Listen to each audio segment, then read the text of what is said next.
बहन की शादी को 6 साल हो गए, मैं कभी उनके यहाँ नहीं गया। ईद शब रात अम्मी या अब्बू चले जाते थे। एक दिन मेरी बीवी मुझसे कहने लगी कि आपकी बहन जब भी घर आती है उसके बच्चे घर का हशर नशर कर देते हैं, और आपकी माँ जो हमसे चुप चुपा कर कपड़े, साबुन और कभी कभी को चावल के थैले भी भर के दे देती है।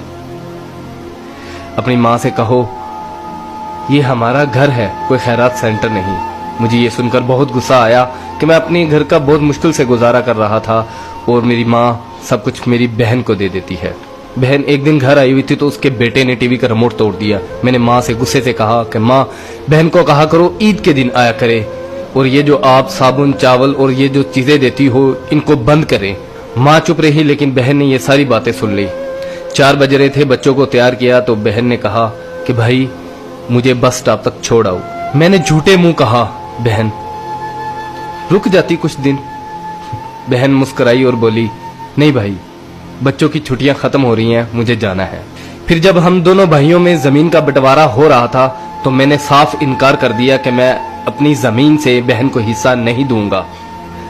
तो माँ ने कहा कि बेटी का भी तो हक बनता है। मैंने गाली देते हुए कहा जो कुछ भी हो जाए मैं बहन को हिस्सा नहीं दूंगा। मेरी बीवी ने भी बहन को बुरा भला कहा, वो बेचारी खामोश थी। बड़ा भाई अलहदा हो गया और मेरे बड़े बेटे को टीबी हो गया और मेरे घर के हालात खराब हो गए। जितना सब कुछ था मैं उसके इलाज पे लगा चुका था। मेरे पास इलाज करवाने के पैसे नहीं थे, मैं बहुत परेशान था। लाखों रुपए लगा चुका था और भूख सर पे थी। परेशानी की हालत में कमरे में बैठा शायद अपने हालात पे रो रहा था। उसी वक्त मेरे घर में वही बहन आई। मैंने गुस्से से बोला ये आगी मनहूस। मैंने बीवी को कहा कुछ तैयार करो बहन के लिए। बीवी मेरे पास आई और कहा कोई जरूरत नहीं गोश्त और बिरयानी बनाने की। फिर 1 घंटे बाद वो मेरे पास आई।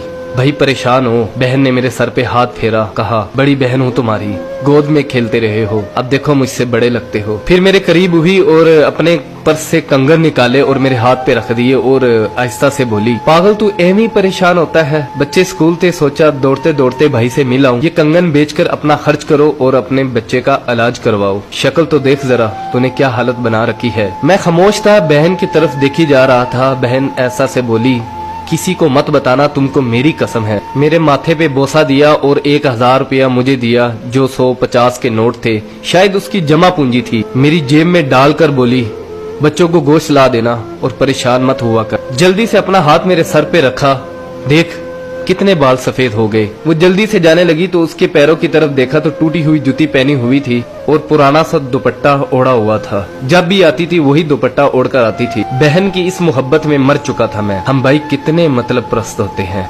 बहनों को पल भर में बिगाना कर देते और बहनें भाइयों का जरा सा दुख बर्दाश्त नहीं करती। मैं हाथ में कंगन पकड़े जोर जोर से रो रहा था, उसके साथ मेरी आंखें भी नम हो गई। अपने घर में खुदा जाने वो कितने दुख सह रही होगी। कुछ लम्हे के लिए अपनी बहनों के पास बैठकर हालचाल पूछ लिया करो, शायद उनके चेहरों पे कुछ लम्हों के लिए एक सुकून सा आ जाए। बहनें माँ का रूप होती हैं और भाई बाप का रूप होते हैं।